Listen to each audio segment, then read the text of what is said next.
to the Primal Show with Gary Collins and myself, Heath Squier. Hey, Gary, how you doing? Good, good. As you know, I am out in the boonies right now. I'm in a cabin out in Washington doing my off-the-grid project. So It's a very small cabin, I see. it is very small, and it's very eclectic. It's 1970s. It's interesting, but you know what? It works. It's cheap. It gives me a place to live. In between, it's close to my property, maybe about 8 miles away. So Awesome. yeah. So you excited about this show? I mean, this is our first one. What are you looking to share with our viewers? Well, obviously, we want to have more Gary rants, right? That seems to be what everyone loves. No, Yes. but yeah, after Your my rant's the best. I still think the legume rant on your YouTube channel is by far one of the best ones I've seen. yeah, people love that, and I was just on Abel James' show last week, and people loved my rant on there, and he likes it when I do it, and everyone was really, I want to keep it the same, that I'm not going to hold back. I mean, what you see is what you get. I'm not putting on some show for you. This is my personality, and this is what I believe in, and it comes from a good place. I don't look to bash people. But I think people are misguided in a lot of things they do. And I think me and you agree on a lot of issues that some of these people need to be called out because they're doing more harm than good. Well, there's just so much confusion out there, and I think with your background, being a former FDA investigator, and myself being a food manufacturer and expert formulator, and just having lost a lot of weight myself using the paleo principles, I say we probably are the most powerful team that we could possibly, that's out there today. And, I'm really looking forward to sharing a lot of the tips and tricks I learned. I lost about 35 pounds along the way, and I'm looking forward to sharing all those tips with our viewers, as well as a wide range of health products and vitamins and everything that I use personally and that we also sell.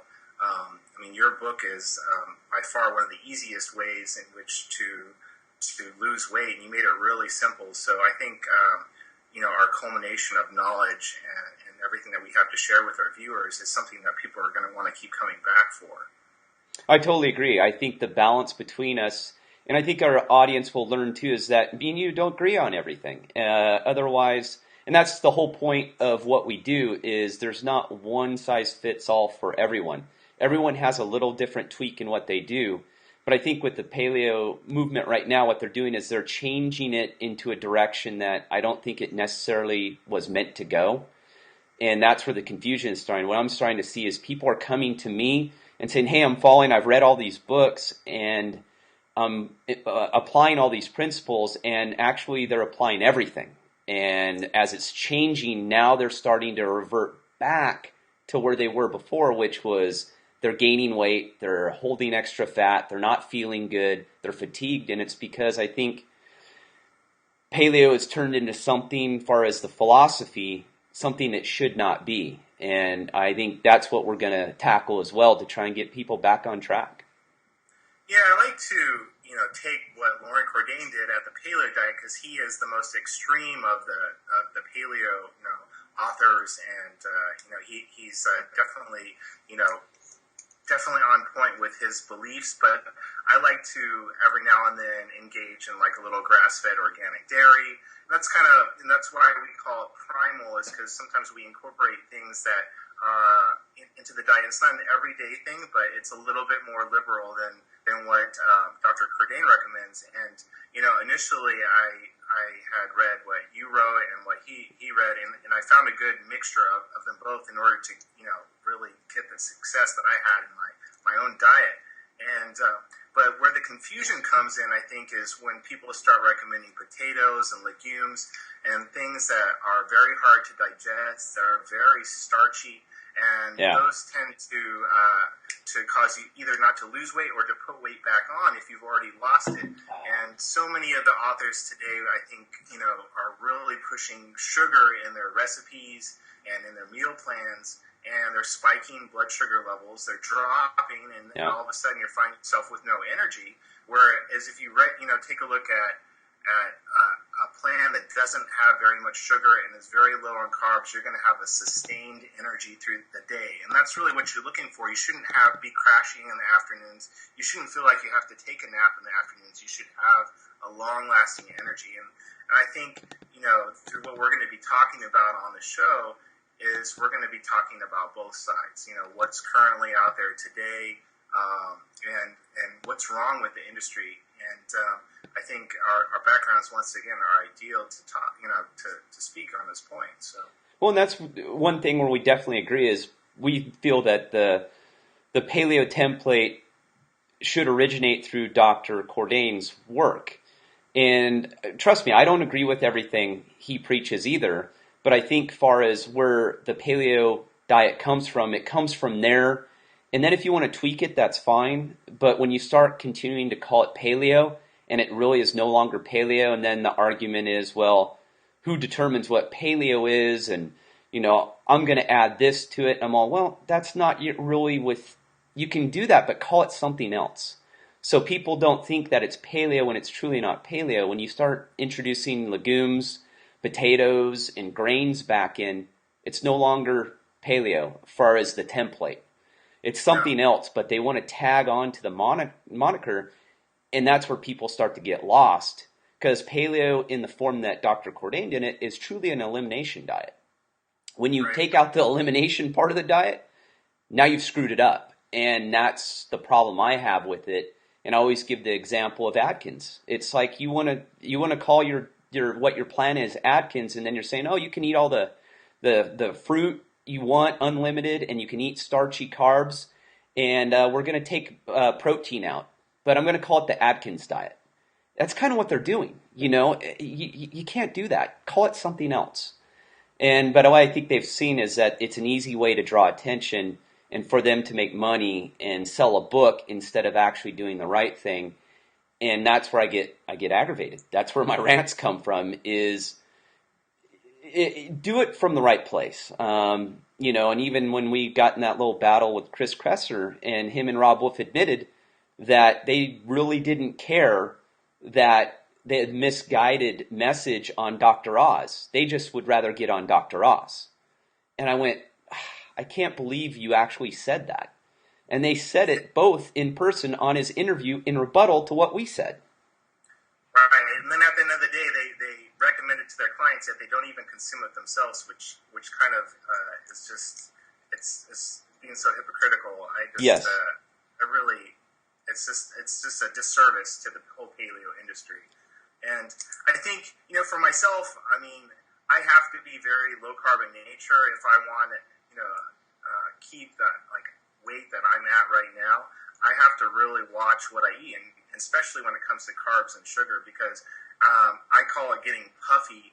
Is if I consume too much starch or sugar, I instantly don't have that kind of lean and ripped look, which was my goal when I set off to change my diet and my lifestyle. And I'm extremely carb sensitive. So the products that I formulate, at the julianbakery.com site, those are products that I ate myself, and I formulated around being extremely carb sensitive. And so when I consume those products, I'm not going to get, puffy, and that's what I call it. I'm sure there's another word for it, but it really is, because you see so many people that work out all the time. They're in there 5-6 days a week, and they haven't changed their diet, or they're consuming legumes, potatoes, and they're consuming so many carbs and so much starch, and they're never getting any results in the gym. And at the end of the day, I think it's so important that we practice what we preach. Oh, absolutely. I went from 220 down to about 185. I'm almost 6'3", and I haven't gained any weight, and since 2011, it's been almost 3 years. So. I think it's, we're both practicing what we preach. I've met you in person many times, and obviously you practice what you preach because, you're lean, and if for yourself, you're not as tall as I am, but I think, if you were gaining weight, it would show up a lot easier on you since you're a little shorter than I am. And, for you to, when I first met you, you were lean and ripped, and obviously I'm like, this guy knows what he's talking about. Finally, a person in the industry that's not overweight. It was so Yeah. refreshing. Well, in both And of us, yeah, we both looked at each other and went, "Holy cow!" Two people in the same room who actually look healthy, because we go to the conferences and we go to these shows and we meet these people who are supposed experts, and some of them are literally, you look at them, you go, "Is that the same person?" They just look so unhealthy and so puffy and bloated. And I think that's what our message is. We're going to try and get that out there, and that's what this show is about. It comes from a place where we want to help people and share our experiences with them and introduce them to products that we feel are healthy and some of the products that we feel aren't healthy. We can't obviously review them all. There's so many coming out every day. But we want to kind of go through and teach them about the bridge diet, where you take more processed products such as yours, because they are processed, but they're a bridge. You just can't go from eating the standard American diet to eating grass-fed beef and growing your own vegetables. There has to be a transition in there somewhere. And I think that's what a lot of the people we're talking about completely skip in the writings. It's 0 to 100. right, And you can't do it that way. Some people can, but it's a very small group. I'd say 1 out of 100, if I'm lucky, that I work with, I can take them from that extreme to the next. So we will definitely talk about that. We'll introduce Dan. Dan's a good friend of both of ours and an excellent cook. So we're going to have a little cooking show on here. I think will be really exciting. So yes, lots of recipes. Dan is our blogger at julianbakery.com. He's done probably, I want to say, over 600 recipes and videos for us on our site, and we're really looking forward to having him on this show. And he's just got it. He has lost a ton of weight himself. yeah, He's got some autoimmune issues, and he uses our products in his life and for his family. And he's really been able to just have success with his health. And so he'll be on probably within the next couple of shows. So we're really looking forward to having him. yeah. And Dan is a true success story. He was on the path for a while, and I was really happy. He read my book. He reviewed it for you, but and then he told me, "Oh man, I really liked your book." And that's what I need to get feedback from everyone, and I like that. And that's why I encourage people to talk to me and talk to us. Talk to you about your products. Talk to me about my book and how they help, or if there's issues that they see in them that we can correct. I mean, we're not perfect. The things we produce aren't perfect. We're just trying to do the best we can. And that's how we truly make changes in people's diet and in their life, is by getting their feedback, and then we can adapt the products to them and make sure we're doing it correctly. And that's part of this show as well. Yeah, I agree. Dan's great because he actually takes a lot of the paleo books on the market. He'll review them for us. He'll take their recipes and completely alter them. He'll take out all the sugar. He'll alter them Yeah, to the point where now all of a sudden they're low carb because so many of them are filled with sugar. yeah. And then he'll toss that recipe into one of our products because it tastes better. And it's just, he's reviewed probably every single book out there, and there's a reason he makes changes to almost every single recipe or alters them. That's a good point. Yeah, well, yeah, and for me, the cookbooks, I really don't get into them because I never had to. I grew up pretty dirt poor, and I worked in restaurants from the age of 13. So I had to learn how to cook and fend for myself. Actually, my mom worked a lot, so at 9 or 10, I was cooking my own meals and having to eat. They weren't the healthiest by any stretch, but I had to learn those skills. So my cooking techniques and my recipes are truly my recipes. Dan has a far more cooking skills than me and talent. Mine are very straightforward, simple, and that's where me and him are a good balance too, is that we can kind of be a hybrid of using these. And Dan, we'll get him on and we'll interview him. I think people will really like what he has to say in his story.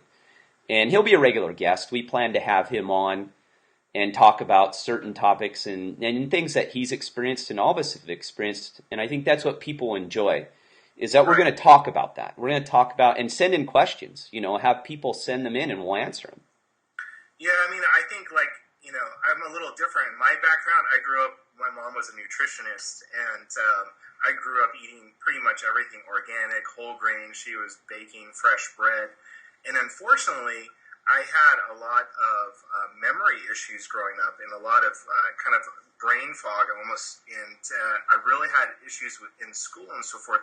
I would really have trouble learning and remembering things, and not until my 20s, until I started removing the grains and the gluten from my diet, did that brain fog go away. Yeah. And that's how I started changing the way I eat currently today. But I think we have so much to talk about, and I'm really glad that we're putting this show on for people. We're gonna bring it right down to what do we buy at the store? What are some good brands to look for? What are the brands that don't have a lot of junk in them? And we're going to talk about all brands. And just because I run the Julian Bakery doesn't mean I'm not going to talk about other people's brands. We're going to talk about everybody's brands. Yeah. And we're just going to point out who's doing it right and who's doing it wrong. Because at the end of the day, so many people are confused when they go into a grocery store. And there's just some really great products coming onto the market today. And I'm excited to share them with everybody. Well, and that's what will probably be our first series. We'll talk about the modern grocery store. And yeah. I'm a good example of that right now. I haven't been in a modern grocery store and had to spend time in one in quite some time. And up here, I'm kind of finding my way. And I'm in a small place. I mean, the biggest town in the county is 2,100 people. So finding a good, healthy store is very difficult. You would think the opposite. So I'll talk about my confusion in the modern grocery store and watching me. I mean, if someone would have filmed me the first day I had to go grocery shopping, it would have been pure comedy because I was lost. It took me 2 hours to buy 12 items. Wow. I had to go through aisle by aisle and search, and I'm reading labels, and I'm not used to reading labels very often anymore because I don't buy things with a whole lot of labels. So I think that'll be a good segue into that. But I'm really excited, and we'll definitely get started and start picking up some good topics, and hopefully people will send us some questions and things they want to hear about, and we'll go from there. But this is it. This is the launch. We're going. You can email Gary questions at gary@theprimalshow.com. Yep. You can email myself at heath@theprimalshow.com. We will answer your questions on the show, and we want to make sure to encourage you all to hit the subscribe button on our channel if you're watching this on our YouTube channel, because it'll notify you each time we launch a new video. So definitely subscribe, and we're looking forward to bringing you a whole lot of these videos, hopefully weekly. Yeah, well, we'll definitely keep them going, and we'll do as many as we can. We're both pretty busy, and thank God for technology, because I'm using some new technology. I don't have internet where I'm at. It was just too pricey, and I'd have to hook it up for a month or two. And I'm just using actually a remote Wi-Fi, and it's working perfectly. So we're lucky in that sense, because I will not be in San Diego all the time. I'm actually a resident of Washington now. So we'll talk more about that on some upcoming shows. Awesome. All right. Well, we'll talk to everybody soon. And thanks, Gary. Thanks, Heath.